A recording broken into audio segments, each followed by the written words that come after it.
Salut à tous, bienvenue dans cette nouvelle chaîne YouTube. Donc, vous me connaissez sûrement sur Instagram. Donc, du coup, je me lance sur YouTube ici avec la première vidéo où je vous présente mon daily.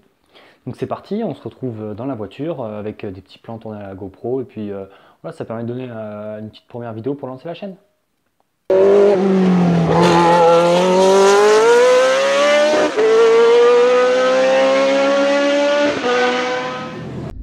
Nous voilà donc dans la voiture, donc dans mon daily que je vais vous présenter.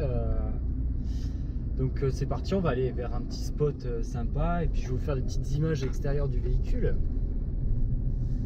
Alors c'est une voiture, donc c'est ma première voiture puisque je suis un jeune permis. Alors, je pense que dans le cadre on voit le A derrière. Donc c'est une Renault Clio, Clio 2 phase 3 puisqu'elle est de 2004 avec le restylage sur la calandre avant. Au niveau de la motorisation, on est sur le 1,2 litre 16 soupapes. Donc code moteur D4F qui développe 75 chevaux et 105 Nm de couple, qui est un moteur qui est relativement fiable et économique. Alors pour ceux qui voudraient acheter le modèle, il faut faire attention sur les kilométrages. Bon, alors moi j'ai acheté cette voiture à 199 000 km, donc 200 000. Il y a quelques petits problèmes de fiabilité, notamment à 100 000 km sur les bobines d'allumage qui ont tendance à cramer. Donc voilà, ça a été c'est un peu le point noir. Oh là, on croise un joli tracteur. Ça a été un petit peu le point noir de ces modèles. Et donc voilà. Alors, ce moteur-là est vachement économique, hein, puisque je fais une consommation approximative de 5 litres 500. Bien sûr, en conduite économique, hein, sans y taper dedans comme un bourrin. Globalement, un plein en conduite très souple et sur le plat, vous pouvez atteindre les 1000 km. Alors bon, il faut vraiment conduire souple. Sinon, en 500 bornes, il y a moyen de le torcher hein, si jamais vous avez une bonne conduite sportive. Donc c'est une voiture qui a un comportement routier qui est vachement souple. Donc là, je suis en train de prendre des routes complètement cabossées. Elle est vachement souple. Vachement confortable, notamment par rapport à sa concurrente directe, la Peugeot 206. Elle est un peu plus confortable. Alors niveau châssis, la 206 est clairement meilleure, hein, les châssis Peugeot sont réputés pour cela, mais elle se débrouille bien avec quand même une forte tendance au sous-virage, puisqu'il y a tout le poids qui est à l'avant. Cette voiture pèse quand même un peu plus de 900 kg, donc c'est vraiment rien, elle est largement en dessous de la tonne, donc tout le poids est à l'avant, il y a beaucoup de sous-virage sur cette voiture.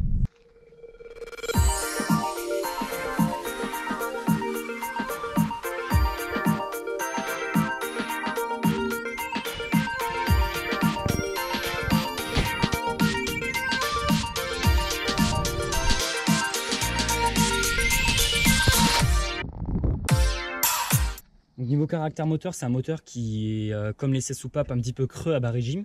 Alors j'ai fait des modifications sur ce moteur là, j'ai rajouté le filtre à air sport et j'ai fait une préparation culasse parce que comme ça j'ai changé le joint de culasse en même temps, ça fuit un petit peu, donc voilà. De toute façon toutes ces modifications là je vais vous en parler bien plus en profondeur et puis j'essaierai d'en faire une série de vidéos dédiées sur la préparation moteur.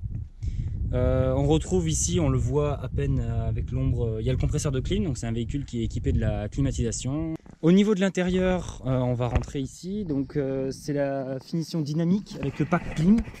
Ouais. On va fermer la porte, comme ça on s'entendra mieux, il y a un peu de vent dehors. Alors la voiture est un petit peu sale, je m'en excuse. Alors au niveau de l'intérieur, c'est très propre. L'intérieur, pour ma part, est un petit peu mieux fini qu'une 206, notamment ici on a des plastiques un petit peu mous. Alors oui, pareil ici, le même design de logo, je l'ai fait aussi, c'est moi qui l'ai fait. Là on a du plastique mou, bon on retrouve toujours du plastique dur sur les portes, mais on a une finition qui est un peu meilleure. On rappelle que c'est une voiture qui est quand même des années 2000, donc la finition est plutôt bien réussie je trouve. C'est une finition qui est honnête, c'est-à-dire qu'elle n'est pas si ouf que ça dans le sens où bon voilà, ça reste une Clio abordable, mais elle est quand même relativement bien. Elle nous en donne pour notre argent. On a ici donc le tissu sur les portes, mais ça c'est sur toutes les Clio. Donc par contre le pack dynamique, ici on a les rétroviseurs électriques. Je n'ai pas le régulateur qui était sur les finitions plus haut de gamme. Qu'est-ce qu'on a? Par contre j'ai l'option anti-brouillard, donc ça c'est franchement plutôt bien. Alors l'autoradio a été changé pour un Kenwood, il est vraiment bien. Au niveau rapport qualité-prix, il est ouf parce que, alors, il n'est pas amplifié, mais pour l'utilisation que j'en ai, je suis pas non plus une oreille experte. Franchement, il fait largement le taf. Vous le trouvez pour une centaine d'euros. Il fait Bluetooth, il conserve le lecteur CD.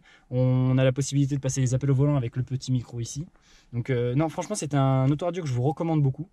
Je suis également, quand j'ai changé cet autoradio, je suis également passé en enceinte MTX, donc uniquement en avant, en 13 cm, hein, comme sur toutes les Clio, c'est du 13, et à l'arrière aussi. À l'arrière, je suis resté par contre sur de l'origine. Alors après, comme petit défaut des Clio, on l'a forcément les phares à l'avant qui ont commencé à ternir, donc je vous fais pas de plan parce que les miens je les ai rénovés.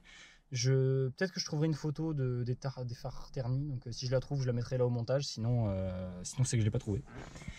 Au niveau habitabilité, l'habitacle est un petit peu petit, je vais pas vous mentir, hein, ça reste une compacte, une citadine, presque une citadine, hein, c'est un peu gros pour une citadine quand même. Mais ça reste une compacte, donc moi qui suis assez grand, je fais plus d'1m80, quand je règle mon siège ici, il n'y a plus trop de place à l'arrière, quoi. Il n'y a plus trop de place à l'arrière. Donc au niveau habitabilité, bon, ça reste une petite voiture, ça fait le taf. Maintenant, bon, c'est pas, on est loin d'une berline, quoi. On est largement loin d'une berline ou d'un break ou même d'un monospace.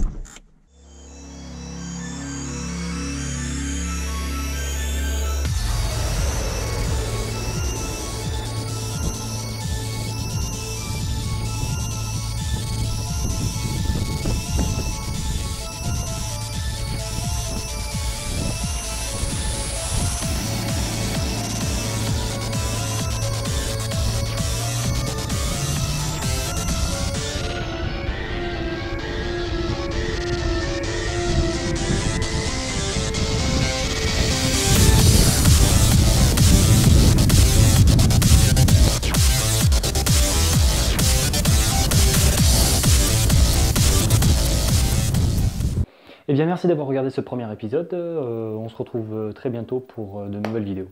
Allez, ciao!